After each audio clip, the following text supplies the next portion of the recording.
اور فرمایا توبہ کرنے والے بندے مجھے میری عزت کی قسم اگر تو توبہ کرنے کی نیت سے میرے پاس آئے اور اتنے گناہ ساتھ لے آئے کہ ان گناہوں سے ساری زمین بھر جائے اور ساری زمین کے بھرے ہوئے گناہ لے کر توبہ کی خاطر میری بارگاہ میں آ جائے، مجھے اپنی عزت اور قدرت کی قسم تو میرے پاس گناہ لائے گا، میں تیرے پاس مغفرت اور نیکی لاؤں گا۔ تو زمین گناہوں کی بھری ہوئی لائے گا، میں زمین تیرے لیے نیکیوں کی بھری لاؤں گا اور تمہیں اتنی نیکیاں دوں گا کہ تیرے سارے گناہ دھل جائیں گے، تیرا وجود پاک ہو جائے گا، تیرا دل سے منہ پاک ہو جائے گا۔ حدیث پاک میں ہے، مسلم شریف حضور علیہ الصلوۃ والسلام نے فرمایا کہ اللہ پاک فرماتے، اللہ پاک فرماتے، لوگوں گناہگاروں جب تم میری بارگاہ میں آ کے توبہ کرتے ہو تو مجھے بڑی خوشی ہوتی ہے۔ اتنی خوشی کسی نیکوکار کے نیک عمل پر نہیں ہوتی جتنی خوشی مجھے گناہگار بندے کی توبہ پر ہوتی۔ مولا کتنی خوشی ہوتی، صحیح مسلم میں حدیث ہے، اللہ پاک نے فرمایا اتنی خوشی ہوتی ہے کہ ایک مثال سن لو، فرمایا کوئی مسافر اگر سواری پر جا رہا ہو، صحرا ہو، لک و داکو چٹیل میدان ہو، کچھ بھی اس میں کھانے پینے کو نہ ملے، دوپہر کا وقت آ جائے، سواری ایک جگہ باندھ کر سو رہے آرام کرنے کے لیے، اٹھے تو سواری غائب ہو، یہ مثال اللہ پاک نے دی حدیث پاک میں، سواری غائب ہو، اٹھ کے دوڑ پڑا وہ شخص سواری کی تلاش، اس نے سارا صحرا سارا میدان چھان مارا، سواری کی کوئی خبر نہ ملی، بھاگ دوڑ کی تھک ہار کے گر پڑا، پھر آ کر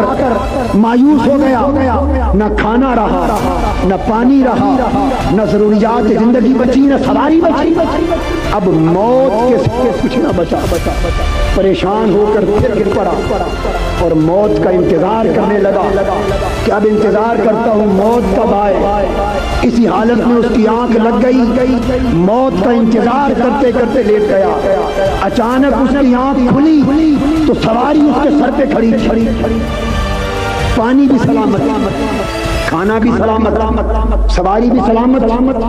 وہ خوشی کے مارے چیخ اٹھا،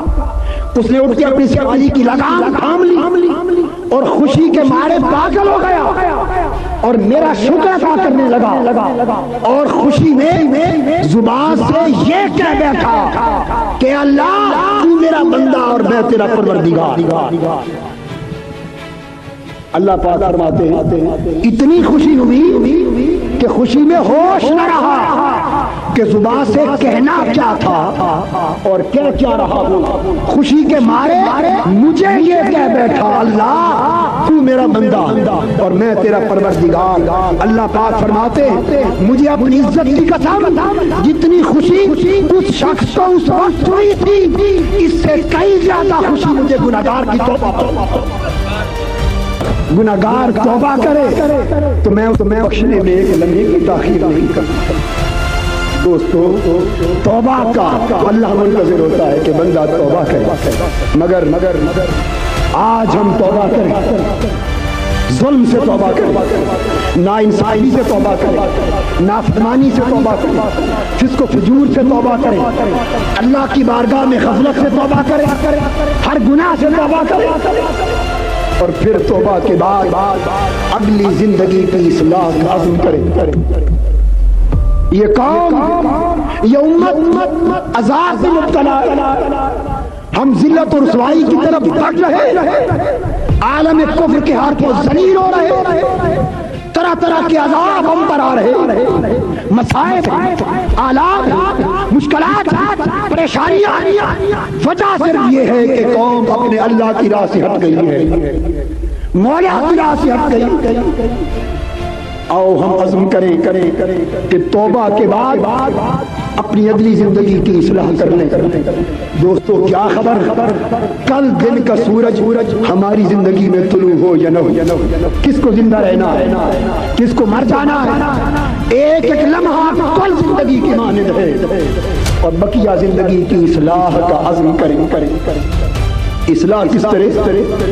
حدیث پاک میں حضور علیہ الصلوۃ والسلام نے فرمایا جو شخص توبہ کرتا صدق کے دل سے اور بقایا زندگی درست کر لیتا، پھر پلٹ کے وہ گناہ نہیں کرتا، پھر ظلم نہیں کرتا، پھر کم نہیں تولتا، پھر جھوٹ نہیں بولتا، پھر ناانصافی نہیں کرتا، پھر دھوکہ نہیں کرتا، قتل و فریب نہیں کرتا، پھر دوسروں کے حق نہیں مانتا، زندگی درست کر لیتا، اللہ کی اطاعت اور بندگی کے مطابق بسر کرتا، تو کیا فرمایا؟ میں اس کی زندگی کے پچھلے سارے گناہ بخش دیتا، کسی گناہ پہ گرفت نہیں کرتا، اور نہ صرف بخشتا ہوں بلکہ یعفو عن السیئات، اس کے سارے گناہ بخشتا، اور دوسرے مقام پر فرمایا یبدل اللہ سیئاتہم حسنات، نہ صرف گناہ بخشتا ہوں بلکہ اس کے ایک ایک گناہ کو نیکی پہ بدل دیتا۔ جو گناہ اس نے کیے تھے توبہ کی برکت سے اس کے نامہ اعمال میں گناہوں کی جگہ نیکیاں لکھ دیتا، گناہوں کو نیکیوں کے ذخیرے میں بدل دیتا۔